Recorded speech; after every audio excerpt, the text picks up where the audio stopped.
কখনো কি ভেবে দেখেছেন ইমোজির রং হলুদ হয় কেন? হাসি হোক বা কান্না সবেতেই একই রং, কিন্তু কেন জানেন?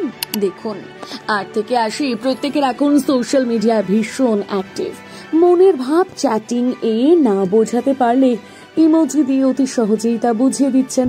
হাসি, কান্না, দুঃখ সবই বোঝাচ্ছেন ইমোজি দিয়ে। হোয়াটসঅ্যাপে 800টিরও বেশি ইমোজি রয়েছে, যা বিভিন্ন আবেগের জন্য ব্যবহার করা হয়। কিন্তু কখনো কি ভেবে দেখেছেন এই ইমোজির রং হলুদ হয় কেন? গবেষণায় উঠে আসা এক তথ্য থেকে জানা গিয়েছে ইমোজির রংটি ত্বকের রঙের মতন করা হয়েছে, কারণ ইমোজির বেশিরভাগই আবেগ প্রকাশ করে। তাই হাস্যোজ্জ্বল এবং হাসি খুশি মুখ হলুদ মুখের ছবি দেওয়া হয়েছে। স্টিকার এবং বেলুনের আইকনের রঙও হলুদ, যা সুখের প্রতীক। এই যুক্তি দেওয়া হয়েছে যে এই হাস্যোজ্জ্বল মুখ হলুদ পটভূমিতে আরো ভালো দেখায়, তাই এই রং ব্যবহার করা হয়।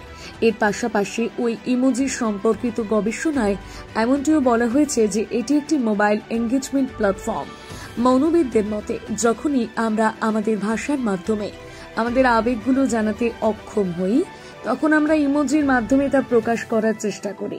তাই এটি ত্বকের রং হলুদ হওয়ায় এই ইমোজিগুলোর মাধ্যমে সহজে আবেগকে আরো ভালোভাবে প্রকাশ করা যায়।